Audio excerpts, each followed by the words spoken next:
Starting off with the first pro tip, as you guys can see, we have a blue AR, a shotgun, a sniper, and 2 types of heals. We have a med kit, and then we also have a shield potion. Now, this is what usually a lot of people's setups look like. Sometimes maybe they'll have none of these, and they'll have a double shotgun instead.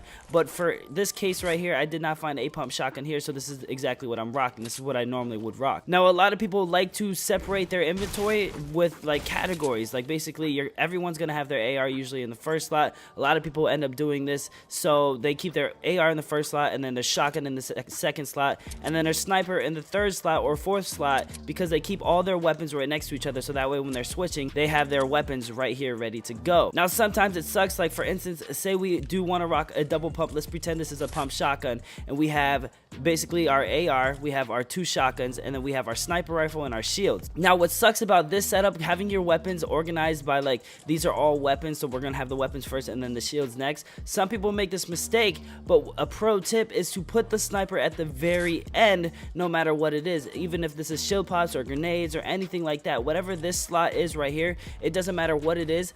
Always have your assault rifle all the way at the far left and your sniper rifle all the way at the far right. And then of course you always want to have your shotguns right next to each other, so that way you can actually double pump on console. It's a little bit easier. Now you're gonna see PC people, they can have it however they want because they have keybinds, so anything like this they could still double pump just like this because they don't have to go through each one to get to the certain object. Now, with that being said, back to the sniper. The reason you're gonna want to have the sniper here is because you're gonna see a lot of pro PC players, like say for instance that bushes somebody. I take the shot and you're gonna see them switch to their AR instantly to finish it off. Say I hit him for 160 damage. I can take one shot and finish him off in an instant, you guys. You're gonna see a lot of pros do that. What they'll do is say that tree's a person, they'll hit the tree and they'll switch and just light it up with their AR so that way they can finish it, because sometimes you'll get a body shot and it'll only be a hit marker and you need something to finish them off. Now if you have the the sniper rifle over here, it's going to be a little bit harder because once I take this shot I have to switch over twice just to get to the AR, so it's a lot quicker to have the sniper rifle in the last slot. I actually learned this from one of you guys. Subscribers commented in one of my videos telling me to do this, and I've done it ever since. It always helps and it makes you a better sniper, because not only are you going to snipe people and then switch your AR and shoot them real quick, but your teammates are going to be like, dang, you're really knocking people extremely quick. It's going to help out in situations where maybe 3 teams or 2-3 people are pushing you and your team and you need help. Like say a sniper rifle, yes, I can snipe him, get him weak, but then I need the AR to finish him if I don't get that headshot with the sniper rifle. So that's pro tip number 1. The next pro tip that not a lot of people really like to do, but as you guys can see, I just walked into this house. The first thing when you walk into a house is you want to find a weapon. If you don't have weapons, if you do have weapons and you're safe, don't worry about this. But if you're just looting, every time you walk into a house, hit every single piece of furniture, except maybe this furniture right here, because that'll only give you 7. But all this stuff right here, this will give you a lot of wood, you guys. We can literally go into the houses and just hit nothing but the wood, break down the walls and stuff like that. And by the end of it, some houses can actually give you up to 200 wood just by hitting the furniture in that house, which I don't know about the material nerf that's going to be happening in the future, but like say for instance we hit this, that gave me 8 wood just hitting one of these. So hit the other one. Why not? It's quick, it's real easy, and it gets you a lot of wood. So for instance, right now we have 425 wood. Let's see how much wood we can actually get out of this house right here. Right when we walk in, hit the kitchen, because the kitchen always has a lot of wood. 2 chairs. The TV doesn't give you that much, but you might as well hit it, because why not? Move up to the next floor, more furniture to hit. We got a chair, barely gives us any, but 4 will still add up. And then right there, see, sometimes it'll give you 5. We use 10 right there, but we're gonna get the 10 back right here by breaking this. And we have that wood. Open the chest.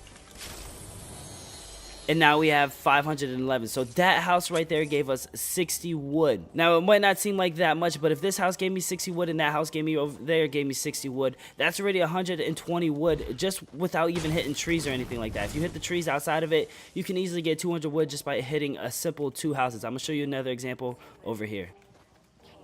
Oh, here's a perfect example to show you guys. Okay, well, I guess I got a headshot on him. Sometimes you're not going to get the headshot, so you have to switch your AR extremely quick and then try to pop him off like that. But it's okay, because we finally got a pump. So if this house didn't get looted, oh, we already have 999. What I'm going to do is I'm going to drop half of my wood right here. So we have 500 wood, you guys. Now let's see how much wood we can actually get out of this house just by hitting furniture. So we're just going to run around, literally hit every single wood item that you can. Don't worry about the steel, because the steel won't give you that much. But hit every single wooden object, especially these kitchens right here. These will give you a lot of wood. bookshelves. Those will give you a pretty good number of wood. Couches, everything. Anything that has wood, go ahead and hit it. We're not going to worry about the chest. We're just going to count only the furniture in this house. And as you guys can see, we have 650. So this house right here, just this house without breaking walls or any chests or anything like that, gave us 150 wood, which is insane. That's a big amount of wood. And if you're doing this in every single house that you're hitting, you're going to have 999 wood very easy. And having material is massive in this game, you guys. You're going to want to have as much wood as you possibly can, because especially in the end games, that's when it really comes down to the build fights and stuff like that. And if you run out of material, you're probably going to die, because the other guy's going to have high ground on you. He can play with you. He can do whatever he wants because he has way more mats than you have. And since we're talking about farming material and stuff like that, hit these wooden pallets. I don't know if you guys know this, but these wooden pallets give you a lot of wood. For the third pro tip, what I want to tell you guys is the pyramid. Now, some people actually like editing these pyramid ramps to be ramps like this, so that way it's a lot quicker. But if you're playing on Builder Pro, this does not matter. You can actually use these ramps for a different purpose, which is really good. Not a lot of people actually do this, but what you want to do is, say for instance, I'm just going to build a 1x1 real quick.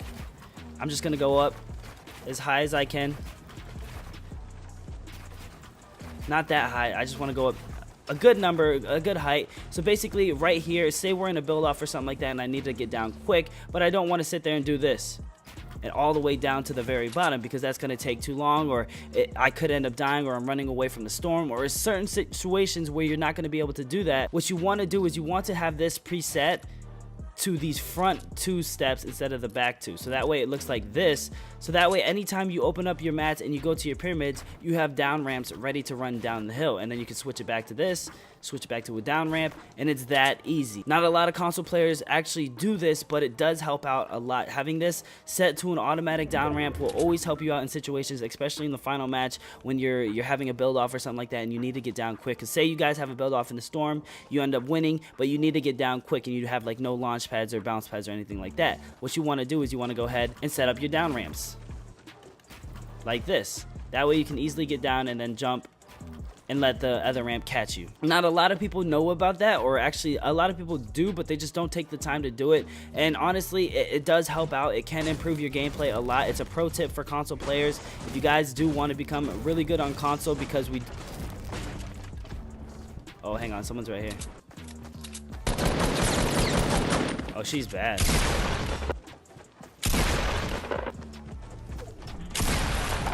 We're gonna rock the double pump. And so say like a situation like this where it's gonna be hard for me to jump down because I'm too high up or anything like that. Like I won't catch anything down here, so I'll just fall to my death. Say we're extremely high up. All you have to do is put this wall up here and just go to your down ramps and just take your way down all the way down. That easy. You don't have to sit there and edit or anything like that. It's quick and easy and ready to go. And that's part of Fortnite. You want to be able to have everything quick, because even the milliseconds, they do matter in this game, because that millisecond can change from you putting up a wall and them jumping through it, or them actually getting stuck on the other side. Okay, there's people over here fighting. So what I'm going to do is I'm going to come over here, let them fight, let them get each other weak and stuff, and then once they're ready, that's when I can go ahead and try and steal the kill. This guy that has high ground, he's actually probably really good, so I'm going to just go up there and fight him.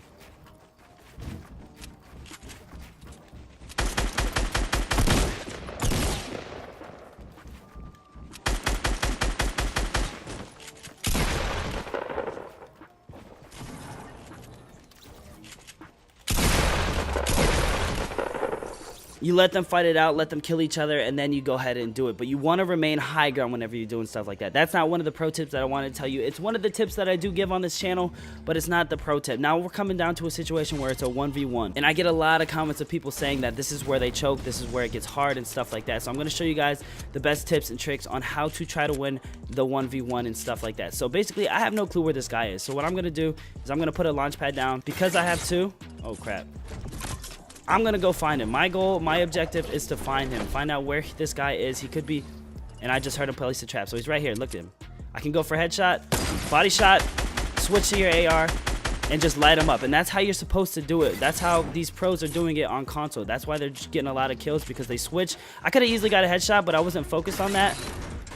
I was focused on showing you guys exactly how the technique works. But those are the best pro tips that I can give you guys when it comes to solos that not a lot of people give their fans and stuff like that, their viewers. just because they don't think that it's necessary. But these little things do matter, so I want you guys to go out, play the game, and actually put down these perspectives, actually do these tips right here, and let me know down in the comments how it helps you. Does it make you a little bit better? Does it help out? And just, of course, a little bit better is all you need. If you just get a little bit better every day, soon that little bit is going to turn into a massive amount of skill, and you're going to be better than your friends and stuff like that, and you're going to be able to show off, and they're going to be like, dang, that's smart. Like, it's all about being smart at the game. But with that being said, guys, I appreciate you guys so much. If you guys can, please kill this video with a thumbs up. If you guys can break 1,000 likes on these tips and tricks videos, I'll bring you guys another one. So you guys basically hit 1,000, like 200 likes on the last building tips and trick video, so I'm going to go ahead, tomorrow's video, we're going to do a building tips and tricks for you guys. And whenever you guys kill 1,000 likes on this video, we'll go ahead and do a part 2 of pro tips for you guys on the channel. But thank you guys so much, and I'll see you guys in the next video. Peace.